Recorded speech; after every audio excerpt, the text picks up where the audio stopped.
This is Senator Bernie Sanders questioning Ben Bernanke, and he starts asking him, where is the money? Where did you spend it? And Bernanke tries to spin it and says, it's on our website. He goes, what banks did you give it to? Well, I can't tell you that. And Bloomberg Financial is reporting on this yet again. And it's not $2.5 trillion. It's not $3 trillion like the senator's saying. It's over $9.7 trillion right now. So let's go ahead and go to that clip. Will you tell the American people to whom you lent $2.2 trillion of their dollars? Will you tell us who got that money and what the terms are of those agreements?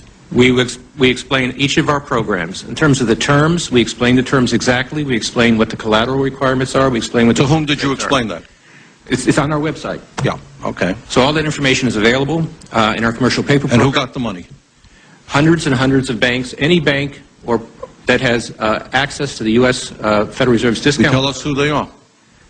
No, because the reason that is counterproductive and will destroy the value of the program is that banks will not come to the discount. Isn't that too bad?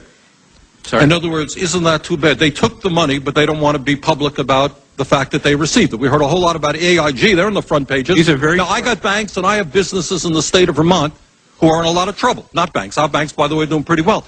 Now, how do these guys who are honest business people get it? Do you have to be a large, greedy, reckless financial institution to apply for these monies? There is no subsidy. There is no capital involved. There is no gift involved. It is a collateralized, short-term liquid loan that is both over-collateralized and is recourse to the company itself. We have never lost a penny doing it. And how can other institutions get those loans as well? According to the law, we are supposed to be lending to depository institutions. Let me just say this, Mr. Chairman. I have a hard time understanding how you have put $2.2 trillion at risk without making those names available, those institutions public. And we're going to introduce legislation today, by the way, to demand that you do that. It is unacceptable to me that that goes on. Mr. Chairman, one of the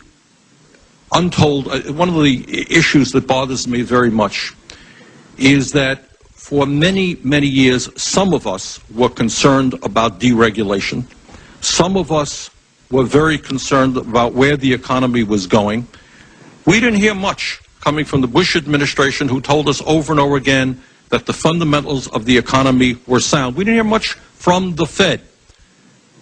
Now, looking back, do you think that maybe there was a problem there, that you did not raise some alarms out there and said, we got a problem when trillions of dollars are being floated around the world in a deregulated, non-transparent way? When you heard people talking about the fundamentals of the economy being sound, how come you didn't raise an alarm? Well, there was a massive credit crisis, and it's been true that our regulatory system and our financial supervisory system did not succeed in preventing those impacts. And I think it's very important that we not succeed in preventing them. Let's take it another way. Do you think that the repeal of Glass-Steagall was a tragic mistake? No, I don't think so. But I do think we need to have much more effective holding company and oversight supervision, and I strongly support a strong program of regulatory reform going forward. Mr. Chairman, in my state, people ask me how it could be that you're providing loans at almost zero interest rates to large financial institutions who are then charging consumers 25 or 30% interest rates on their credit cards.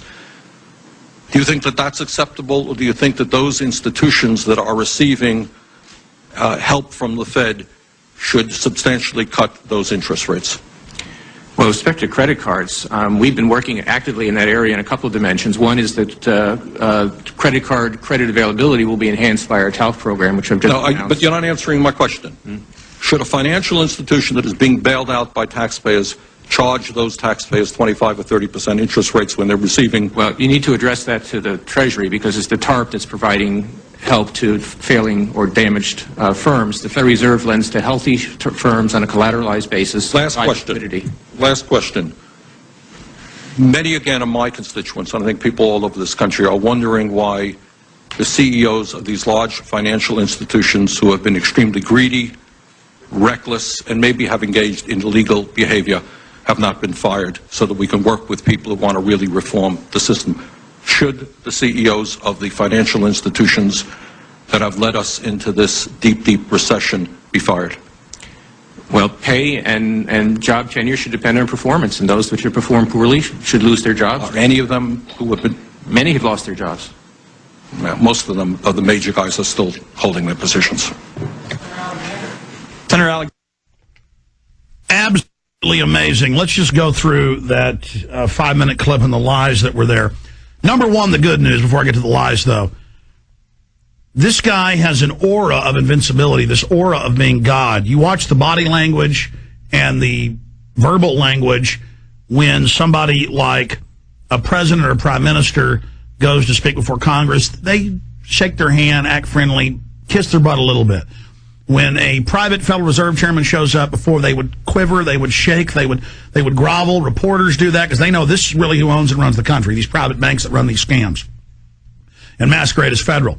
And when you have people like Senator Sanders and just a few others treating them with the disrespect they treat us with, treating him like a common criminal that he is, and you heard Sanders saying some of them need to go to jail, that guy and Alan Greenspan, chief among them, Henry Paulson, all of them, Geithner, Summers, Volcker, they engineered what's happening now on record.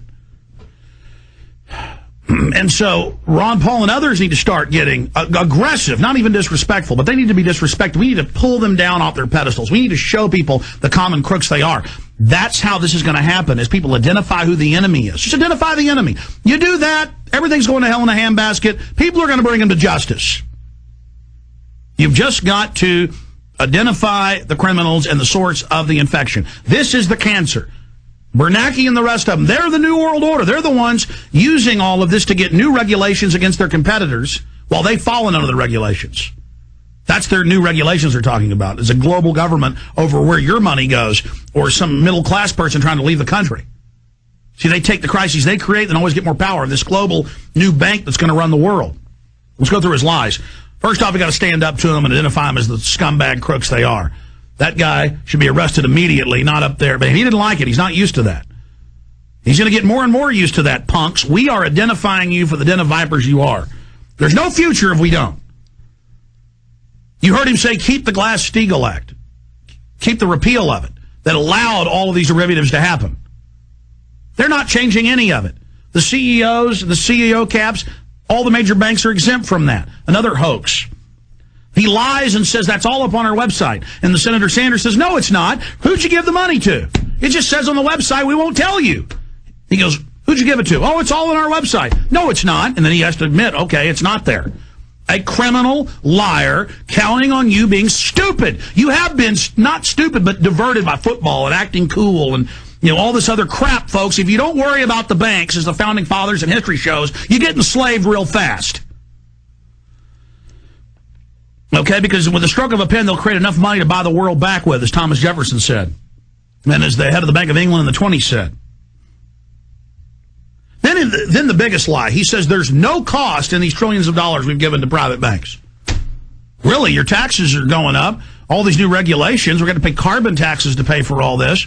They're telling you it's over $20,000 per American, and that's in 5 months of the banker takeover. 9+ trillion since then. Plus the debt service on it, there's interest on it. But he says, oh no, you're not paying a penny, it's just free. When the banks have no intention of paying any of that back, and the government will just grow if they did. Then he lies and says there doesn't anything about credit cards. Everybody I know that's got credit cards, who even pay them, they might have a 3-4%, got good credit. Suddenly they're telling you it's 10%. If you have bad credit, they're going, it's no longer 18, it's 29. This is loan sharking, mafia level. So they do. They give the banks these trillions, and then they go out and loan it to people at giant interest. See, the interest rate cuts aren't for us. It's for the elites.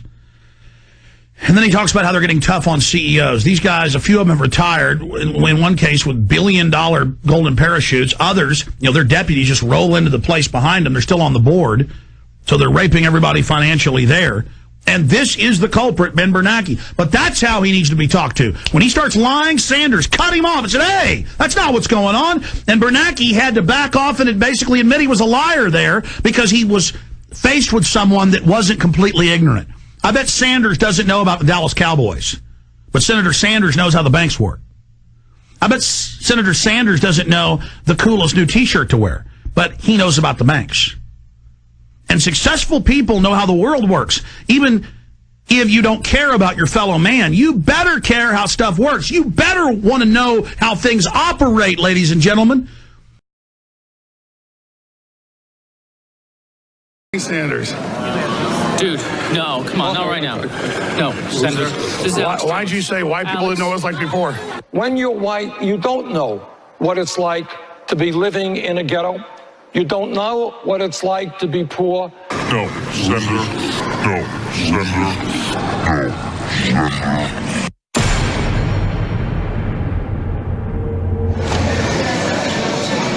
Ladies and gentlemen, we just got off our plane here at LAX, and Bernie Sanders, the living embodiment of communist and socialist evil and failure, was here. A living museum piece of Mao Zedong or Joseph Stalin or V.I. Lenin. In fact, after the death of Hugo Chavez, he passed on the mantle. But of course, his little handlers wouldn't let him talk to some proletariat slave like me. And so this went on for a while. Then he left the gate. We went to a little store. He came back by and we talked to him again. But then his minions came over and put out the same old Democratic talking points they do over and over and over again. You talk about brainwashed sheep. You're going to see some of those as well. So here it is. Go on board and separate the aircraft. We'll be begin boarding in about 25. Oh, they didn't know Bernie Sanders. Dude, no, come on, not right now. No, Senator. This is Alex. Why'd you say white people didn't know what it was like before? Let me guess, you guys aren't flying first class, are you? Why's he running? Anyways. You guys flying first class, you shouldn't be. Radio audience. I got a coach ticket in my Security pocket. guard is just standing in front of Alex now. Oh, like it's $100,000 bounty? I'm going to walk this way. Don't touch me. You just did me, bro. You put your hand out, Or Alex. you're going to do that socialist thing where you like bump into people and say they did? Alex, I'm walking back. Hey, Bernie. Bernie, where are you running, bro? There we go. Karl Rove didn't run like this. He at least talked to me. I'll talk to you. You want to have a conversation? Well, he We said can have white a people don't know what it's conversation. like before. There's white people that are poor. Why? It's kind of a Because you're racist- following what? He said white people don't know what it's like before. I thought it was a really racist thing to say. When you're white, you don't know what it's like to be living in a ghetto. You don't know what it's like to be poor. You don't know what it's like to be hassled when you walk down the street or you get dragged out of a car. You guys are so afraid of stuff. Wow, Bernie Sanders runs for Alex Jones. There you go. They already got it now. Don't worry. Don't Get my worry. beautiful face on camera. Don't worry, we'll destroy America. We'll turn it into Venezuela. Don't worry. Sanders over here. Look right there.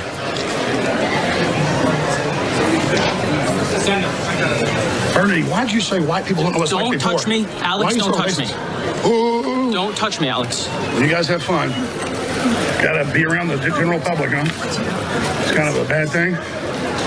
You're on the proletariat like that when you're a ruling class commie? Huh?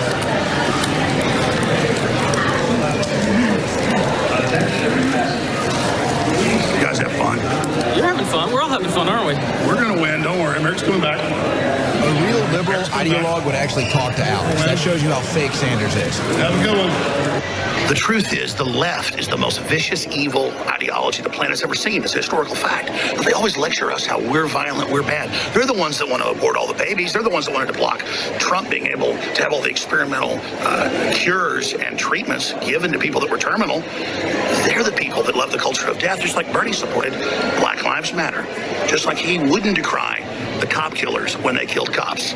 That's the type of monster, cold-blooded person that Sanders is. He wants to overthrow this country via conquest. Bernie Sanders is a monster. 20 minutes later now. Mr. Sanders, why do you think socialism works better than capitalism? And why do you live in a capitalist country? I don't know why you're running from me.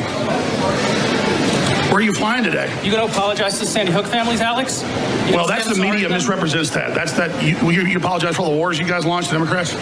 All the millions you killed? Do you enjoy living in your $1 million vacation houses, Bernie, or do you want to give those to the poor? Yeah, your $100,000 Audis?